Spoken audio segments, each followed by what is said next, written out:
right, so today we're going to really take a deep dive into all things Nicole Kidman. Sounds good. You guys have sent over a ton of material, and we're going to try to cover all of it. Okay. There's a lot here.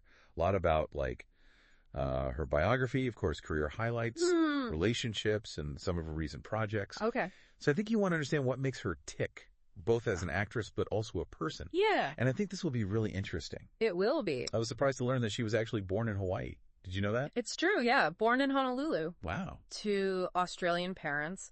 So she had this really unique kind of beginning, and I think it foreshadows a lot about her life, you know. It's interesting. Kind of straddling different worlds, you know, always evolving. But the family moved back to Sydney when she was 4, and that Australian identity is something that she really, you know, kept with her.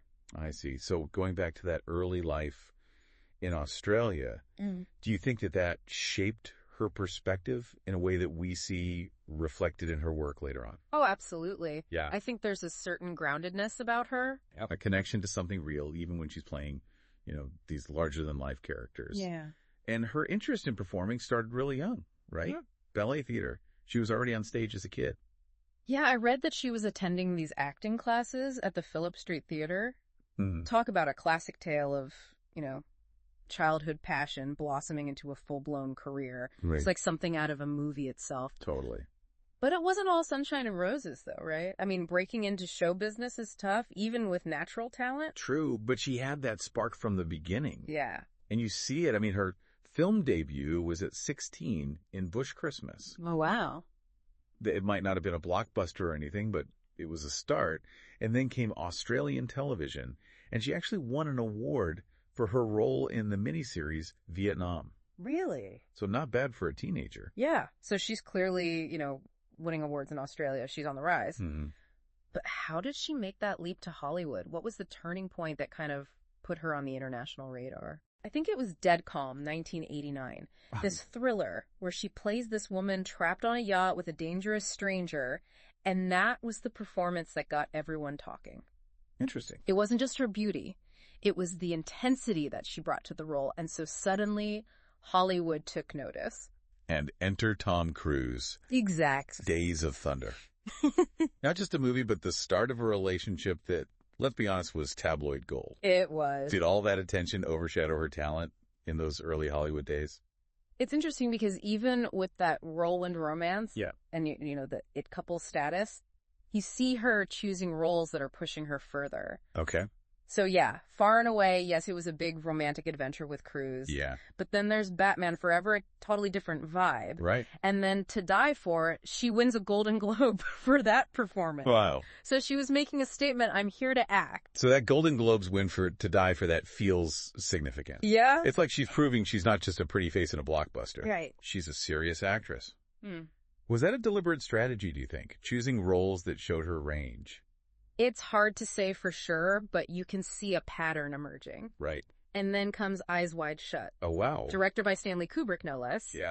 That film was shrouded in mystery, and the on-screen chemistry between her and Cruise was electrifying. Totally. So whether intentional or not, she was picking projects that kept people guessing.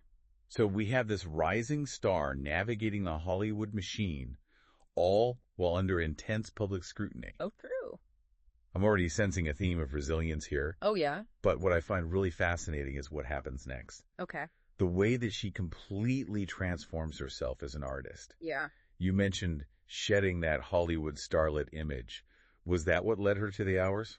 Maybe. I mean, talk about transformation. Really? To completely embody Virginia Woolf, both physically and emotionally, that's a huge risk. It is, and it paid off. Yeah. Not just with an Oscar, but with this newfound respect in the industry. Right. You know, it showed a depth and vulnerability we hadn't really seen before. Right. Think about it. She could have easily stayed in her comfort zone, taken the, you know, safe, glamorous roles, but she chose to delve into these complexities of mental illness, you know, artistic struggle. It was bold. It's interesting you say safe, because even after the Oscar, she doesn't play it safe. No. Moulin Rouge is visually stunning, a musical extravaganza. Yeah.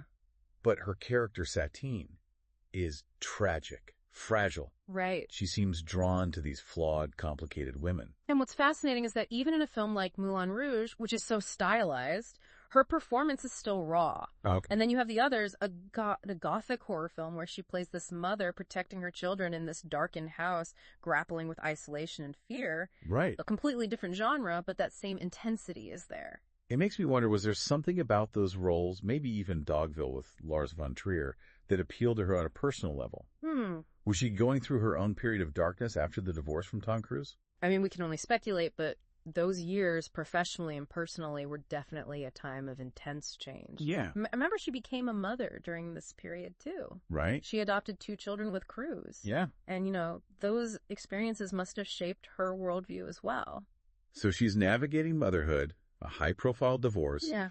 all while taking on these incredibly challenging roles. Yeah. It's almost like she's deliberately pushing herself to the limit, both as an artist and as a woman. Yeah, and you can see how that personal strength translates onto the screen. Okay. Think about Cold Mountain, set during the Civil War, or Birth, where she plays a woman who believes her dead husband has been reincarnated as a young boy. Wow. These are not easy films to watch. No. They deal with grief, loss, longing, but she commits fully to every emotion. It's interesting because not all of her films from that era were critical darlings. Yeah. The Stepford Wives, Bewitched, those weren't exactly hits. Right. Do you think those choices were also part of this exploration? Maybe trying to find a balance between artistic ambition and commercial success? Perhaps it's important to remember that, you know, actors don't have complete control over their projects. Right. Sometimes a script looks great on paper or a director you admire comes calling, but the final product doesn't quite come together. Right. But even in those films that weren't as well received, you can still see flashes of her talent. Yeah. Her commitment to the craft. And then, of course, there's the next chapter of Finding Love Again with Keith Urban starting a family. Right. Does that shift in her personal life also mark a shift in her career? It's hard to say for sure, but there's a sense of settling into herself. Yeah, okay. Both personally and professionally.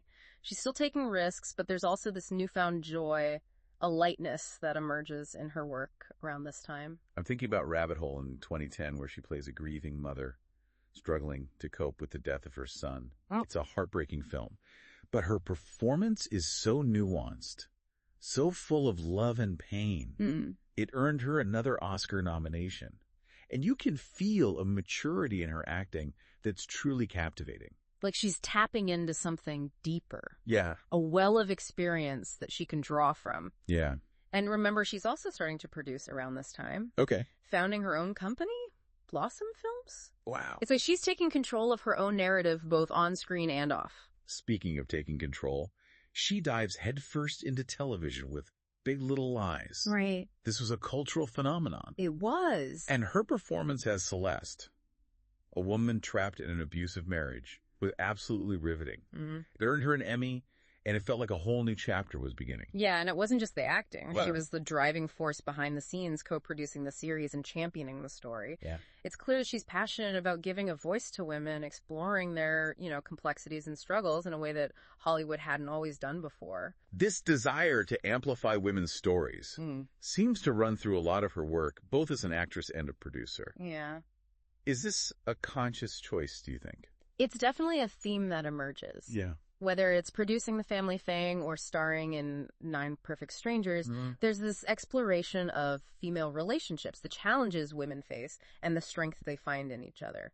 And let's not forget her humanitarian work. Of course not. She's a Goodwill ambassador for UN Women, advocating for gender equality and ending violence against women. Right. She's using her platform to make a real difference in the world. It's inspiring to see someone with her level of fame using their voice to shed light on these important issues. Yeah. She's not just talking the talk, she's walking the walk. Okay, so we've talked about her career, her advocacy, but there's one more thing we need to address. Okay. The elephant in the room, so to speak. The media scrutiny, the gossip, the constant dissection of her personal life. Right. How has she managed to navigate that relentless attention and still maintain her privacy and sanity? Oh, it hasn't been easy, that's for sure. Yeah. I mean, the tabloids have had a field day with her relationships, especially the marriage and divorce from Tom Cruise. Of course. Then there are all the rumors about Scientology. Right. The speculation surrounding her relationship with Keith Urban. Yeah. Particularly during his struggles with addiction. Right. It's a lot to deal with. It makes you wonder how anyone survives in that world without building walls a mile high. Right. But she seems to have found a way to balance her public persona with her private life. Yeah. She's open about the things that she chooses to share, but fiercely protective of her family. And that's the key, isn't it? Setting boundaries. Yeah. She's learned to control the narrative. Okay. To focus on her work and her advocacy and to let the gossip kind of fade into the background. Yeah. It's a testament to her resilience and her unwavering sense of self. It also helps that she and Keith seem to have a rock-solid relationship. Oh, for sure. They've weathered the storms, supported each other through thick and thin, Yeah. and come out stronger on the other side. Yeah. You can see that love and stability reflected in her work, especially in recent years. Absolutely. There's a confidence, Yeah. a groundedness that comes from knowing you have a strong foundation. And it allows her to take even bigger risks creatively to kind of push herself further as an artist. And speaking of risks, let's talk about being the Ricardos. Okay. I have to admit, when I first heard she was going to play Lucille Ball, I was skeptical. Really? It seemed like such a departure from her usual roles. Yeah. But she absolutely blew me away. She captured not just the comedic timing, Right. but also the vulnerability and strength of this iconic figure. It's the perfect example of her willingness to step outside of her comfort zone to challenge herself and surprise her audience. Totally. I mean, she could have easily played it safe, stuck with the dramatic roles that had brought her so much acclaim. Right. But she chose to take on a comedic icon, and she did it with such grace and nuance. It's also interesting to see how she's embraced aging in an industry that's so obsessed with youth. Mm-hmm. She's been open about her experiences with Botox. Right. But she's also spoken about the importance of, accepting the natural aging process of finding beauty in every stage of life. That's a powerful message, especially for women. Totally. She's not afraid to show her wrinkles, her imperfections, and in doing so, she's redefining what it means to be beautiful in Hollywood. Yeah, it's a refreshing change from the airbrushed perfection that's so often presented. It is. It's a reminder that true beauty comes from within, from living a life full of passion, purpose, and authenticity. Yeah. And Nicole Kidman embodies that spirit in everything she does. She's a true artist, a risk taker, a woman who's constantly evolving and pushing boundaries, and she's using her platform to make a positive impact on the world. So as we wrap up this deep dive, what do you think is the key takeaway for our listener? What can we learn from Nicole Kidman's incredible journey? I think her story teaches us the importance of resilience, of embracing change, and of never giving up on our dreams. Right. It shows us that we can overcome adversity, reinvent ourselves, and use our voices to make a difference. Beautifully said. Yeah. And on that note, I think we've reached the end of our exploration into the world of Nicole Kidman. It's been fun. We've covered a lot of ground, from her early days in Australia to her global stardom, her personal triumphs and challenges, and her enduring legacy. Definitely. But this is just the beginning of your own journey of discovery. That's right. There's so much more to explore: her films, her television series, her humanitarian work. I encourage you to dive deeper, to engage with her art, and to draw inspiration from her remarkable life. It's worth it. And who knows, maybe you'll even be inspired to tell your own story, to embrace your own unique path, and to use your voice to make a difference in the world. Until next time, keep diving deep.